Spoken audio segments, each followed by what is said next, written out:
देखो अपने करते हैं डिटर्मिनेंट, ठीक है। डिटर्मिनेंट कहाँ से है, यहाँ से है। तो इसमें इतने सारे टॉपिक्स हैं, इसे एक बार देख लेना, मैं बताता हूँ आके क्या क्या है। एक सेकेंड वीडियो थोड़ा अच्छे से फोकस, हाँ ठीक है। डिटर्मिनेंट क्या है, डिटर्मिनेंट मैं अभी बेसिक एकदम बता देता हूँ अच्छे से। अपने डिटर्मिनेंट कैसे लिखते हैं, मैट्रिक्स कैसे लिखते थे, एक बॉक्स बना के। कैसे बॉक्स बना देते अपने, ऐसा ऐसा बॉक्स, ऐसे ऐसे ऐसे इस शेप में, मतलब डब्बे जैसा, ठीक है। ऐसे ऐसे ऐसे ऐसे ऐसे ऐसे ऐसे बना देते। और डिटर्मिनेंट कैसे बनाते हैं अपने, डिटर्मिनेंट दो सीधी लाइन के बीच में लिखते हैं। कैसे, ऐसे ऐसे, ये सीधी लाइन दिख रही है ना, वैसे, ठीक है। अब अगर कोई डिटर्मिनेंट है, उसको सॉल्व कैसे करेंगे। मान लो एक डिटर्मिनेंट है ए इज इक्वल टू 2 1 3 2 ऐसे, ठीक है। तो इसको अगर सॉल्व करना होगा, इसका हमको डिटर्मिनेंट फाइंड करना है अगर, तो इसको सॉल्व कैसे करेंगे। हम लोग क्रॉस में मल्टीप्लाई करेंगे। कैसे, 2 × 2 करेंगे, ठीक है। और फिर माइनस का साइन लगाएंगे, फिर 1 × 3 करेंगे। मतलब जो डायगनल एलिमेंट्स होते हैं उसको हम मल्टीप्लाई करते हैं, ठीक है। मल्टीप्लाई करते हैं, 2 × 2 क्या होगा 4, 1 × 3 क्या होगा 3, तो 4 - 3 1, ऐसे यहाँ पे बना गया। अब मान लेते हैं जिसका मैट्रिक्स है कोई, जैसे इसका ऑर्डर है 3, ठीक है। 3 ऑर्डर है, 3 ऑर्डर मतलब मैं नीचे दिखाता हूँ एग्जाम्पल, ये रहा, ऐसे ऑर्डर है, ठीक है। तो ऐसे सिचुएशन में क्या करना है अपने को, तो ऐसे सिचुएशन में सबसे पहले, जैसे अपने लिया, अपन ने 2 लिया, ठीक है। ये ऊपर के रो को मान लो हम लोग चूज़ करते हैं, ठीक है। 2 को चूज़ करते हैं, 2 को। तो 2 अगर अपने यहाँ पे 2 लिखेंगे, तो अपने को किस तरह से इसको व्यू करना है मालूम है। ये 2 अगर हमने पकड़ा है कि हमको 2 के, अगर डिटर्मिनेंट फाइंड करना है, तो 2 को सबसे पहले पकड़ो, ठीक है। 2 के सीधे में क्या है 1 1, इसको छुपा लो। उसके राइट में क्या है 1 और -1, इसको छुपा लो, ठीक है। ऐसे छुपा लो, तो बचेगा क्या 1 1 -2 -3। तो हमने जो ऊपर किया था ना डायगोनल वाला मल्टीप्लाई, वो ये 4 चीज़ों के साथ कर देना आपस में। तो क्या हो जाएगा 1 1 -2 -3, यहाँ पे क्या है 1 1 -2 -3। अब हम पकड़ेंगे, यहाँ पे क्या लगाएंगे माइनस, माइनस ला के क्या लिखेंगे 1। अब 1 के थ्रू हम लोग कर रहे हैं, तो हम लोग क्या करेंगे 1 के थ्रू कर रहे हैं, तो 1 के सीधे में क्या है ये है, और ऐसे में क्या है ये है। तो ये दो चीज़ छुप जाएगा, तो बचेगा क्या 1 1 1 और -3। तो 1 1 1 और -3 आ गया, और फिर यहाँ -1 आता है। तो इस तरह से अपने को सॉल्व कर लेना है, ठीक है। तीनों को सॉल्व करके फिर आंसर आ जाता है, ठीक है।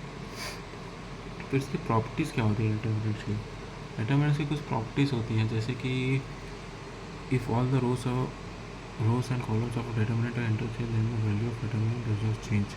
हाँ, अगर इंटरचेंज कर दे उसके वैल्यू को, जैसे ये एक डिटर्मिनेंट है, उसकी वैल्यू को अगर हम आगे पीछे कर देते हैं 165, मतलब हमने जो ट्रांसपोज नहीं पढ़ा था, 165 को 165 ऐसे लिख देंगे, 321 को 321, रो को कॉलम में बना देंगे। तो अगर हम इसको ऐसे कर देंगे, तो उसको अगर हम सॉल्व करेंगे, जैसे ऊपर सॉल्व करना सिखाया मैंने, तो सॉल्व करने में कोई फ़र्क नहीं आता, ठीक है। उसमें आंसर में कोई फ़र्क नहीं आएगा, आंसर सेम ही आएगा। बाकी और क्या है, और तो सब नॉर्मल है, कुछ इतना नहीं है। माइनर्स एंड कोफैक्टर, माइनर और कोफैक्टर कैसे निकालते, ठीक है। चलो मान लो जैसे कोई एक, मैं सीधा एग्जाम्पल तौर पर एक मिनट, मान लो कोई एक मैट्रिक्स है ऐसा, ठीक है। अपने को बोला A32 और A23 का माइनस निकालने। A32 क्या होता है, 3 मतलब तीसरा रो, 1 2 3, और कॉलम क्या होता है तीसरा रो दूसरा कॉलम, तीसरा रो दूसरा कॉलम, मीन्स 2 को बोल रहा है, ठीक है। माइनर ऑफ A32 क्या होगा, अगर अगर इसने 2 को बोला तो मतलब ये रो छुप जाएगा और नीचे वाली लाइन छुप जाएगी, बीच वाली लाइन और ये लाइन, तो बच्चा क्या 7 9 3 4। तो हमने यहाँ लिख दिया 7 9 3 4, फिर वही करेंगे 7 × 4, फिर माइनस लगा के 9 × 3, 28 - 27 = 1, ठीक है। इसी तरीके से जब A23 बोला, मतलब कि रो नंबर 2 और एलिमेंट नंबर 3, तो कॉलम नंबर 3, तो 2 दूसरा रो और तीसरा मतलब 4। तो अपने इसको और इसको छुपा लेंगे, तो बचेगा क्या 7 5 6 2। इसको सिंपली सॉल्व कर लेंगे तो हो जाएगा -16। बहुत ईजी है माइनस निकालना। अब को फैक्टर क्या होता है, को फैक्टर अपना, मैं वैसे भूल गया हूँ, एक मिनट। अब जैसे हर एलिमेंट का को फैक्टर अगर निकालना हो, ठीक है,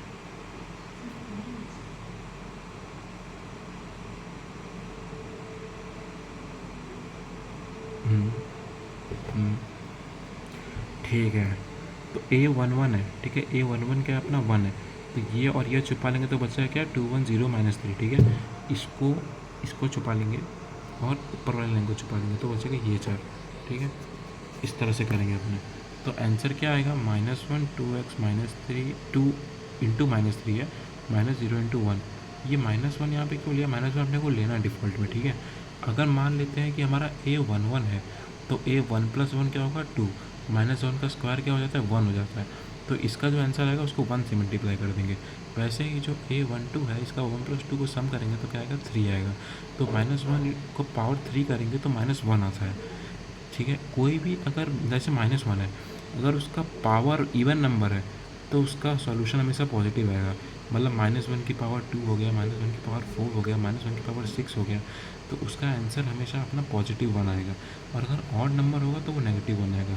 सीधा सीधा ये एक सिंपल ट्रिक है, ये अच्छा आता है करने के लिए। इस तरह से अपने सारे को फैक्टर्स निकल जाते हैं इस तरह से, ठीक है। हर एक के को फैक्टर्स निकाल सकते हो इसे, ठीक है। इसके बाद ये ऑफ क्रैमर रूल, मतलब भाई पहली नहीं देखा था हम ज़िंदगी में। पर अरे क्रैमर्स रूल, हाँ हाँ, क्रैमर्स रूल मैंने किया है कहीं, हाँ क्रैमर्स रूल मैं समझ गया। क्रैमर्स रूल में एक इक्वेशन देगा 3, ठीक है। क्रैमर्स रूल में 3 इक्वेशन है। अब अगर यहाँ पे खाली एक्स, इसका मतलब क्या है 1 है, या अपने को उसका वो पकड़ना है कोएफिशिएंट। कोएफिशिएंट क्या होता है, अगर खाली अल्फ़ाबेट है X Y Z A B C, तो उसके पहले हम उसको कुछ नहीं है अगर तो उसको 1 लेंगे। तो एक्स वाई कुछ नहीं मतलब 1। यहाँ पे क्या है -4 यहाँ पे -z है मतलब -1 लेंगे, ठीक है। तो यहाँ पे 2 लेंगे, यहाँ -5 लेंगे, यहाँ 2 लेंगे, यहाँ -3 लेंगे, यहाँ 2 लेंगे, और z के आगे कुछ नहीं है पर पॉजिटिव साइन है तो मतलब प्लस का 1 लेंगे। अब क्या करेंगे, अब अपने सिंपल इसको सॉल्व करेंगे, जो हम डिटर्मिनेंट जिस तरह से सॉल्व करते हैं, ठीक है। वो ऐसे ऐसे करके फिर डायगनली ऐसे पकड़ते हैं, वो वाला करके तो इसका आंसर हमारे साथ 34 आ जाता है, ठीक है।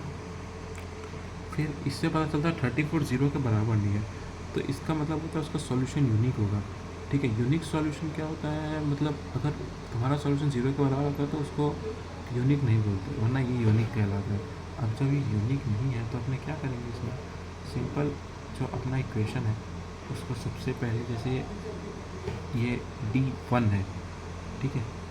x = D1/d, y = D2/d, z = D3/d। ये सब वैल्यू कहाँ से आ रही है, ये 11 39 1 इससे आ रही है, ठीक है। 11 39 1 ये जो 3 वैल्यू है इससे आ रही है। तो अपने क्या करना है, सिंपल D1 है तो 11 39 1 यहाँ रखेंगे, फिर D2 में 11 39 1 यहाँ पे इंटरचेंज कर देंगे, फिर 11 39 1 यहाँ कर देंगे, बाकी सब वैल्यू सेम रखेंगे। जैसे -4 5 2, ठीक है। यहाँ पे क्या था -4 5 2 -4 5 2। D1 में पहले कॉलम का वैल्यू चेंज करेंगे, फिर उसका डिटर्मिनेंट निकालेंगे। ऐसे कर करके अपना डिटर्मिनेंट जब निकालेंगे तो x अपना ये आएगा, y अपना ये आएगा, z अपना वो आएगा, इस तरह से सॉल्व करेंगे। तो इस तरह से अपना सारा वैल्यू फाइंड होता है, ठीक है। अब मान लो कि अगर 0 आ जाता है तो क्या करना है, अभी तो 34 आया था, 0 आता है तो कभी नहीं लिख देंगे system is constant with infinite solution, ऐसा मत लिखना, सिंपल लिख देना सिस्टम हैज इन्फिनिट सॉल्यूशंस, ठीक है। बस इतना लिख देना तो अपना आंसर वहीं पे खत्म हो जाता है। लेकिन अगर यूनिक सॉल्यूशन है तो अपने को यूनिक सॉल्यूशन फाइंड करना होगा, ठीक है। ये होता है क्रैमर्स रूल। उसके बाद अपने थोड़ा नीचे जाते हैं, और क्या है और क्या है और क्या है और क्या है, ठीक है। ये डिटरमिनेंट का यूनिट ख़त्म हो गया है। अच्छा ठीक है, अब आएगा इन्वर्स ऑफ मैट्रिक्स, ये मैं दिखाता हूँ।